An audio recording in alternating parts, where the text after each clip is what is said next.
Justin Herbert is still searching for that first playoff win, and the pressure is going to be even higher this year with Mike McDaniel as his offensive coordinator.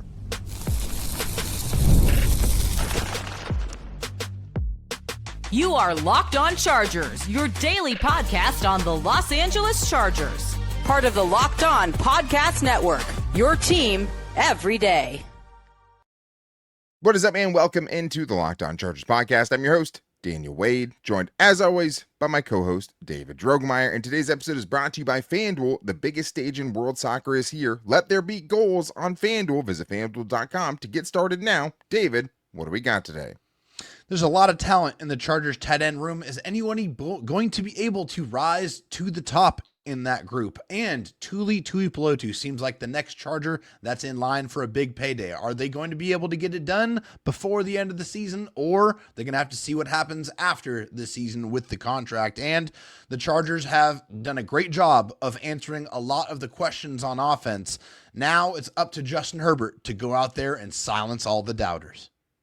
And today is going to be buy or sell Wednesday. I had to push it back a day, but we still have some big-time Charger storylines and overreactions to get to, including this one from Kevin Harris, who knows what he's doing when he says this. He says, not my opinion, but want to stir the pot. Buy or sell the Chargers. Move on from Justin Herbert if he's not successful in Mike McDaniel's offense. So this is something that obviously all Chargers fans are thinking of to a certain degree, where it's just like, okay, there are a lot of excuses you could give to Justin Herbert over the last, especially 2 playoff games that he's had, as to why the team as a whole didn't do well, or the offense just struggled in general. They've scored only 15 points over their last 2 playoff appearances. But they have one less huge major question and kind of flaw this year with Mike McDaniel, because nobody really questions how good of an offensive mind he is. And that is the reason you get him, is to really elevate Justin Herbert in the playoffs. But it is a big sell. Like, the Chargers are not moving on from Justin Herbert. He could go out there and have another embarrassing playoff loss, and it's not going to mean anything. There's a 0 chance, in my opinion, that Justin Herbert gets moved after, even if things go poorly in 2026. Yeah, I think people need to remember there was 4 other offensive coordinators here before Mike McDaniel got here, and Justin Herbert has survived every single one of them, regardless of whether he's had tremendous success or he has had, somewhat of a down year by his standards. He's still been here. He's still going to endure that contract. It basically speaks for itself. Like, Justin Herbert is the Chargers franchise quarterback for sure. Now, with that being said, there is a lot of reasons why you should expect the Chargers offense to be very explosive and very effective this year. They have great weapons in the backfield. They have a great tight end room that we're going to talk about a little bit later. And they have all kinds of weapons and different types of weapons at their wide receiver room. And now obviously having Mike McDaniel coordinating that all together. So it's going to be a lot more difficult with the inclusion of, obviously health on the offensive line and adding a better center, that there's going to be a lot less ways to find excuses for Justin if he's not able to have that same level of success. So it definitely ratchets up the pressure a lot more for him and for the Chargers to find success here under Mike McDaniel. Yeah, and I mean, just to say plainly, like, he didn't play well enough, and he had one of the worst games of his career in his last playoff performance. That pressure is only going to mount. We've also seen historically that sometimes it takes some time, even for great quarterbacks, right? A lot of guys bring up Peyton Manning, who started 0-3 in his playoff career and then ended up in the next season going to an AFC championship game, right? The year before he went to the AFC championship game, in his 3rd playoff appearance, the Colts got beat 41-0, right? So, like, it really doesn't matter how it all went. He lost 41-0. He was 0-3 in the playoffs. The next year, they went to an AFC championship game. But at the same time, though, like, for Justin Herbert, now you have a proven head coach. You have a proven offensive mind. And for, Mike McDaniel, it's still something where he has to kind of prove it too, right? Had a competitive game with Skylar Thompson as quarterback in 1 playoff appearance, and then the last time really we saw him was Tua against the Kansas City Chiefs, and they just had nothing going at all. Like, they cold, they just didn't have it. So he has something to prove as well. But we know the offense works, and I think the biggest thing with Justin Herbert, as far as why you don't move off of him, it's not like we haven't seen Justin Herbert do it, right? Like, the problem with Justin Herbert is we actually know he's great. We've seen him carry really bad teams and banged up teams and terrible offensive lines and terrible defenses to winning record seasons, right? This dude's 52-43 right now with the crazy set of circumstances he's been put through in the first 6 years of his career, right? So, like, I do think that for him to have shown you already that he can drag a lesser team to the playoffs and be there 2 years in a row, right? And have already made it 3 times, even with, unfortunate circumstances and bad situations roster-wise. Yeah, like that hurts, right? Lost the playoff appearance, arguably because of Brandon Staley, right? In the first year he was there in that Week 18 Raiders game. So, like, and in that Raiders game too, like, you saw him be Superman and clutch up, incredible, and fourth down after fourth down, no time left on the clock. Watched him make every single play he could to keep them in it and carry them in that game. Now, if they traded him in a post June 1st trade in 2027, think they would be on the hook for like $50 million. We're seeing teams move on from Russell Wilson, move on from Tua, right? Because even with those gigantic contracts, the difference is those guys played really bad. Like, we've never seen Justin Herbert play poorly for an entire regular season. Like, we've never really seen him be anything but good in the regular season, which is what makes this so interesting, right? Because you have to stick by him. He's too good, and you see how good he is, and you're paying him $250 million. You have to stick by him because you know he's good. But, man, you have to start putting up in the playoffs if you're Justin Herbert. Like, the team can't lose. It's not going to be good enough for him to kind of play okay and the Chargers lose now, right? Like, the problem is if he plays okay and they win, nobody's going to care. He's still going to get all the credit for it. But you can't play bad and have this team lose, which is exactly what happened last year. And that, team who was overwhelmed by a Patriots defense that ended up getting lit up by the Seahawks in the Super Bowl, right? Like, that just wasn't good enough. So he has to be better, but no matter what, they're not moving on from him in 2027. Let's get to this next one here from Benny Forsyth, who says, buy or sell, Justin Herbert will be sacked less than 30 times this season, 24 less sacks than last year's 54. Are you buying or selling that? Yeah, I think this is a great question, and one where you have to really look at what Tua did with the Miami Dolphins under Mike McDaniel, and it's staggering the difference between the amount of times he's been sacked versus Justin Herbert. Tua was sacked 30 times, one time in his NFL career, and that was this past season. That's the only time in the 6 seasons he was in the NFL. Justin Herbert has only been sacked less than 30 times, one time in his NFL career, and that was 29. So it just goes to show you that if you have a really good scheme that's able to get the ball out of the quarterback's hands quickly, get into the hands of playmakers, you can have a successful offense that also protects the quarterback schematically. So I'm going to buy it. I think that's exactly why they've been putting so much time and emphasis on improving the footwork, so you can just get that extra millisecond of getting that football out that much quicker and into the hands of Ladd McConkey, into the hands of Oronde Gadsden, into the hands of Quentin Johnston. That's what this is all supposed to be about.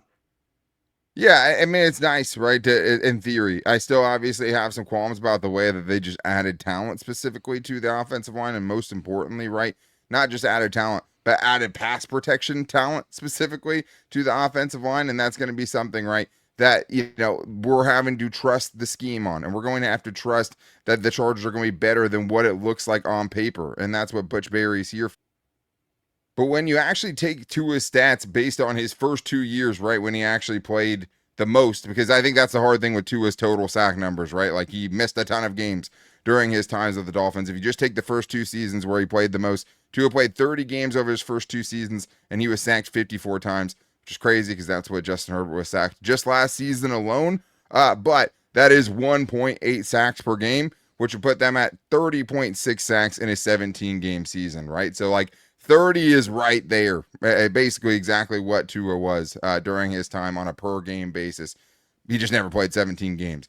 Justin Herbert's more mobile, right? And it's not like the Dolphins had a stellar offensive line either. Right? He's been working around obvious deficiencies, whether it's now or then. I think it's right around there. I'll sell it just because some of the questions I have about, what the starting offensive line is going to be. It could be Coyote Awashika. It could be Jake Slaughter. But I think right around 30, if it's around that number, you're going to be in really good shape. Let's get to one more here, David. Quickly, buying or selling Andre Montano.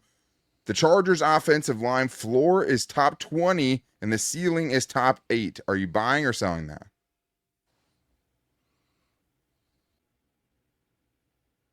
The biggest issue I have is with the floor being top 20. I think they have a really good foundation with having 2 elite tackles and an above average center. So I think they have 3 above average offensive linemen, which is a huge plus. No matter who they have at the guard spots, I think their floor is still higher than top 20, which I think is a great thing for the Chargers this upcoming season because Justin Herbert desperately needs it. Yeah, I think that's about right. Like, assuming everyone's healthy, right? Like, I think if we're not assuming health, we saw last season why there can't really be a floor. Like, For sure. The floor can completely fall out of your house in no time, and then you're the worst offensive line in the league, and it's not even close. So I'd say if they're healthy, that sounds about right. Ceiling top eight. No, Justin Herbert's never sniffed that, right? Like, No. top 10, Justin Herbert's never sniffed. I would take all that in a heartbeat, and the Chargers would be really good if they can get anything close to that. But we still have more to get into, including why the Chargers could resort to a franchise tag with Tuli Tuipulotu, and also if Donte Jackson's a top 10 corner in the league. We're into that and more in today's Locked On Chargers podcast. The biggest stage in world soccer is here, and every match feels like it has the potential for a memorable moment. One goal can completely change the energy of a game, shift momentum, and alter the outcome in an instant. That's what makes tournament soccer so exciting, from the opening whistle to the final kick. Now, FanDuel is giving fans another reason to stay locked in with every match, with every goal pays. We all love goals, and now bet on a match and get bonus bets for every goal scored in that match. More goals means more bonus bets, and all you have to do is turn on your token. We've all seen the games where it's scoreless, and it's like, man, there's really nothing going on, and one game flips everything entirely. It happens all the time in soccer, and suddenly everyone's pressing, the crowd comes alive, and right now all eyes are on the USA tonight against Bosnia and Herzegovina. And the U.S. are currently minus 525 to get the job done. But that's a big number. I would rather see something along with the goal scoring like Kristen Pulisic to score at minus 133, or Flo Balogun to put the ball in the back of the net at minus 123. You get to benefit now with each goal scored from the opening whistle to the final kick. Let there be goals on FanDuel. Visit FanDuel.com to get started now. David, let's continue this buy or sell here with some really good ones that we have from the everydayers, and thank you to everyone who contributed on today's show. Make sure you guys are hitting us up if you want to get in on these shows, at Locked On LAC on Twitter, at Locked On Chargers on Instagram, and our Locked On Chargers Facebook page, or call into the voicemail line at 323-524-7924, especially as we're deep into the offseason. We really want to know, because it feels like we've talked about everything, what you guys want to hear about. So thank you to everyone who contributed today. And the next one here is from Ryan Sinetti, who says, buy or sell, the Tuli extension won't happen this season, and the Chargers will be forced to tag him or pay him over $40 million next offseason. Thanks, guys. David, are you buying or selling this? I'm going to sell it. I think they understand that it makes good business sense to try to sign him to a long-term contract right now after this one season here, rather than risk him go put together another big season and then have to really talk about the $45 to $50 million per year area, because that's where it has been taken to with the newest extensions that have taken place this offseason. So I think it makes a lot of sense for the Chargers to try to get that deal done now. They have the space and the flexibility to do so. We know that contracts of this magnitude, this length, this dollar amount, they take time for those details to get hammered out. I'm confident that they are going to do that. I think they understand the urgency of getting it done, but also understanding that it does take time to get this deal across the finish line. But I'm going to sell it. Yeah, even with what the new deals are, I think we saw, I've seen, just because the Raiders want to give, Tyler Linderbaum $27 million doesn't mean the next best center now is going to get $26 million or $29 million, right? Like, I think some things can kind of be the outlier. Not to say that Will Anderson Jr. at $50 million is the outlier, because obviously he's a great player and part of maybe the best defense in the league. But this is my thing. Like, you can't give Tuli $40+ million right now off the one great season of success. Like, we're talking about guys like, Max Crosby, and we see that guy dude twice a year, right? That level gets you $35.5 million. Nick Bosa is making $34 million. Obviously, he's been hurt, but like defensive player of the year type of quality of player, right? And has done it many, many times. If the Chargers and Tuli get into that arms race, I just don't think you can be willing to cross that $40 million threshold. Now, you want to go between 30 and 35, so he gets some guarantee, even if he doesn't have a monster season in 2026, to kind of fall back on and at least have those guarantees, set your family up for life. Because if he has 7 sacks this year, like the number is going to go way, way down. So there is some incentive. I still think at this point it happens, but I don't think it's just because training camp isn't here yet that we haven't seen the deal get done, right? Like I do think this is something where he seems in good spirits about it. It doesn't seem like things are cancerous yet, but I do see a hold out type of thing probably coming. That's just what you do when you're a good player and you're waiting for a contract. And I do think he's kind of a tough contract to give out right now because he has one kind of elite season, top 10 in pressures, top 6 in sacks in the league. Yeah. But then, and he's also super young, but he's not at the level that some of those other guys are yet because he hasn't been able to do it consistently and hasn't been in the league that long. So I think it's tough, but I'm not giving him 40 plus million. I still think though that there's probably a number underneath that the two sides can come together on at this point. But I do think it's something to watch. Let's get this next one here from Austin Durkin, who says, buy or sell Donte Jackson is a top 10 corner in the league. David, you buying or selling that? Yeah, this is a really interesting question because Donte Jackson has been fantastic for the Chargers. He truly has. I think you look at the numbers here. Donte Jackson, 8th in reception percentage allowed, a minimum of 500 snaps there. Also tied with 3 other guys with the forced incompletion percentage of 18%. And there's only 8 guys with a higher percentage there. I filtered that to 350 snaps there, which is, coverage snaps. And there's only 7 corners that had more interceptions than him last year. So given the numbers, I'm going to buy it. I think he is right there at the very edge of being top 10. It's probably like 9 or 10, like very, very back end. And I think, if you want to say he's 11 or 12, I could buy that argument too. But he is right at that precipice of being in that next echelon. I think the one thing that might hold him back from that is the missed tackling percentage. It is quite high for him. I think if he wants to really establish himself as being that top 10 all around kind of beast type corner, he's going to have to bring those missed tackles way down to kind of compensate for what happened last year. Yeah, I mean that's the hard thing, right? Because like covers are paid to corner, or yes, corners are paid to cover, right? Like that's what you care most about. I think I filtered mine to 150 run defense snaps last year, and the third worst player out of 94 players was Derek Stingley, right? And nobody is questioning whether Derek Stingley is one of the best in the league, right? But I do think that for Donte Jackson, it's a little bit different, though. He missed 40% of his tackles against the run last year. Small sample size, didn't put in a lot of positions to do that. Solo one-on-one, 83rd out of 94 in run stop percentage amongst cornerbacks there, and obviously the 5th worst missed tackle percentage. Again, Derek Stingley, right? He's down there as well. But I don't think he's top 10. I think that, he played really good, and he was borderline top 10 in this Chargers defense. I mean, again, he was tied for 3rd with the most interceptions. He did have 4. A lot of other guys tied with him for 3rd in the league there. Only 2 guys had more than him. But at the same time, though, like you look, and there's guys like Devon Witherspoon and Derek Stingley and Pat Surtain II, Sauce Gardner, Cooper DeJean, Christian Gonzalez, Trent McDuffie, J.C. Horn, Quinyon Mitchell, Denzel Ward. Like, there's just a lot of dudes. Like, that's a very hard list to get onto, right? And Donte Jackson, before joining up with the Chargers, was coming off of a couple of seasons, not interceptions wise, but like analytically, I told you he wasn't very good. He thrives in what the Chargers want to do defensively, and it's been a perfect fit. And yeah, last year amongst corners with at least 250 defense snaps, like about 95 players, 3rd in passer rating allowed, 8th in receiving percentage against.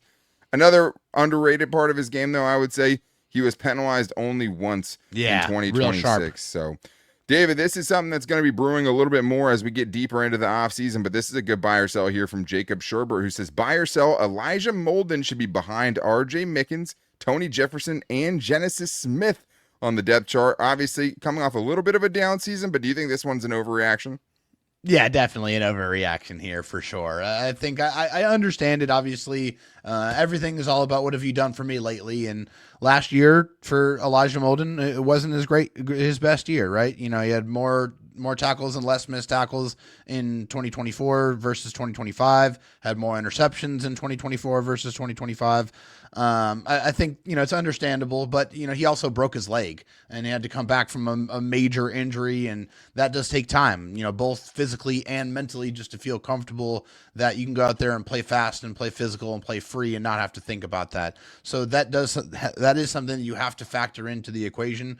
But I think that it's definitely an overreaction to think that you have a rookie that has clear tackling issues that need to get fixed before you can feel comfortable about putting him on the field on a more regular basis than a guy that we've seen excel and play exceptionally well in this defense, just a few short years ago. So I don't think that's something that we should be seeing, although I understand the numbers weren't exactly where we wanted them to be when he got the contract extension. Yeah, I mean, he was so good in his first season, and part of that, and I think part of the reason to feel good about him is Chris O'Leary was here as his safeties coach, right? And he's the one that really helped him get into this defense and show him what his role is going to be. This is the other thing, right? Like, I think it's very hard to imagine that he loses his spot. I do think, though, I would say, hey, if he struggles again, though, this is why it's so great that you have those guys. But it's not necessarily about starting ahead of Elijah Molden, because Derwin James plays corner, basically. Like, he's in the slot. So you have really two other starting safeties. So you can put any of those guys next to Elijah Molden, but he's absolutely going to get the first crack at it, and it's too soon. But at least guys like Genesis Smith as a rookie, or RJ Mickens, before seeing kind of that second-year leap he could potentially have, to say that they're going to pass Elijah Molden, who, is a very good communicator and knows this defense very well, which I think is going to be very important to Chris O'Leary in his first season as a defensive coordinator. But we do have one probably big time overreaction about David Njoku and his production in 2026. We're getting into that and more today's Locked On Chargers podcast.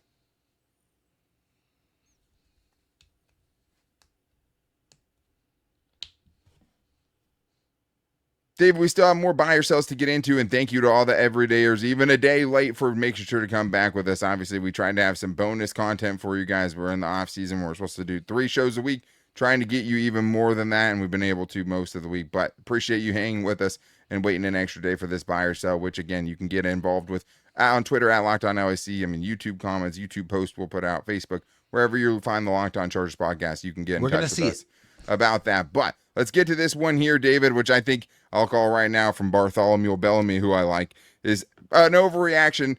Bellamy says, buy or sell as the Chargers tight end 1. A resurgent David Njoku leads the conference in tight end yards gained. Let's just put it out there first that last year the leader in the AFC was Travis Kelce, who had 851 yards to kind of set where that bar is. David, are you buying or selling? I'm selling it quickly and unequivocally. There's no way this is going to happen. I love the addition of David Njoku, and I definitely think it makes them much more multiple, much more dangerous. However, there's going to be some cannibalization that takes place in this room, and honestly, I don't think he's going to have the most yards on the team, let alone the conference. It's going to be Oronde Gadsden that gets the more receiving yards in my mind. I think there's a good chance he might get more touchdowns than Oronde Gadsden, but I think as far as receptions and receiving yards, I think that's going to go to the second-year phenom, the blue-eyed dragon, Oronde Gadsden II. I think also, you're going to see some things out of Charlie Colder as well, but I think that's really where it stands for me. The blue-eyed dragon. You can't. I guess not the blue-eyed white dragon. That would be probably a different player, I guess. But yes. I mean, David Njoku hasn't hit that the last 2 years combined, 851 yards, and we'll see, right? I mean, obviously that's including a down season by Brock Bowers, who just set the rookie tight end record in a lot of different categories and was awesome for them. Yeah, as a he rookie. went crazy. And you had in the second in the division, Tyler Warren, who's going into his second year after an impressive rookie season in the conference as well.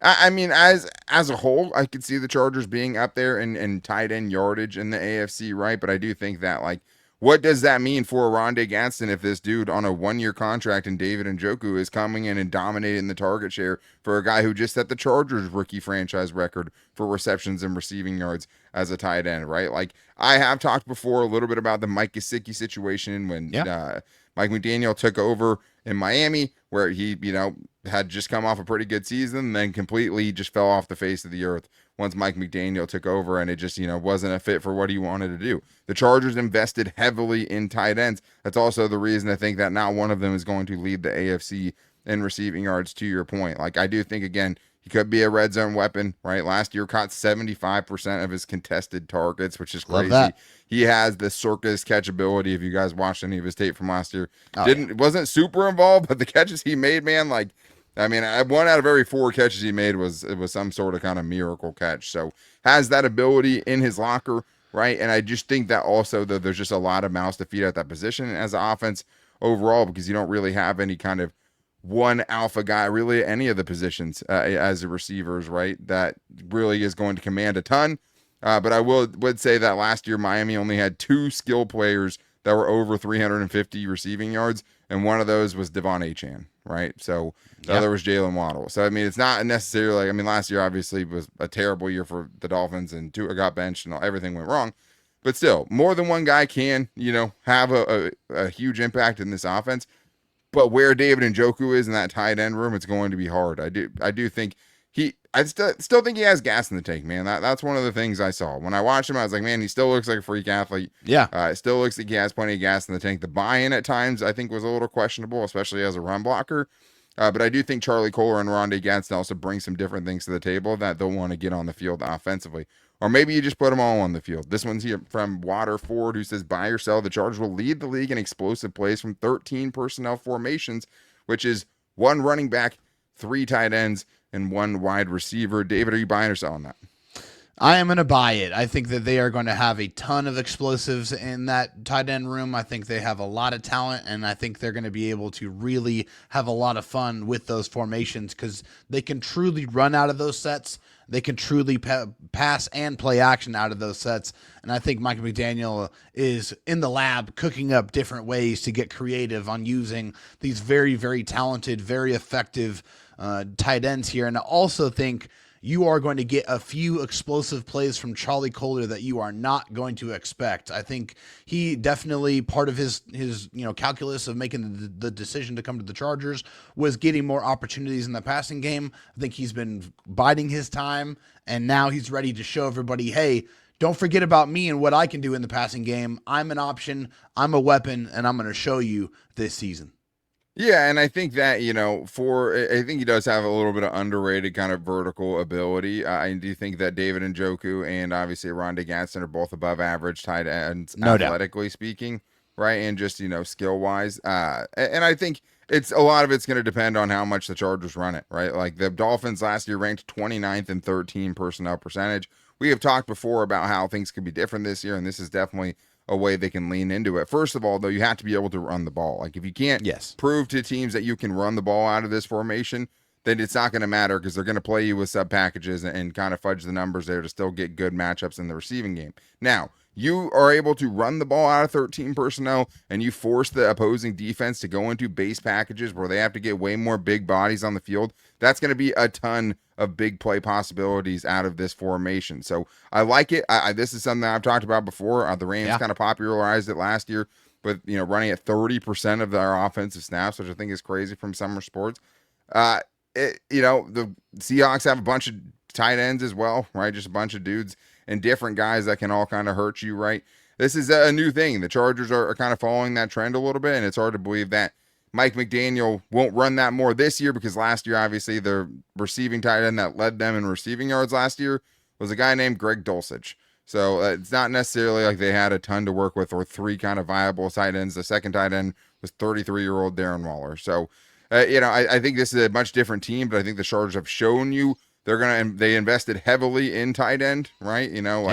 With incentives, you're paying, close to what, 15, 16, 17 million dollars for Njoku and Charlie Kolar potentially this year if all that stuff is reached. So they're telling you something by sending the money in that direction. We'll see how much they have them all on the field at the same time. But let's get to one more here from Ark we can get to quickly, David, who says, buy or sell, Keenan Allen and or Joey Bosa could return to the Chargers mid-season if health at those positions become an issue. We've talked about the possibility or probability that Joey Bosa likely is not going to come back, and same for Keenan Allen, where we said, hey, it's kind of feels like the later it gets, the more it kind of feels like he won't be back, even though they said the door is open. This is a little bit of a different situation, David, because this is talking about if injuries happen and 2 guys who are familiar with the offense and the defense the Chargers are going to be running in 2026.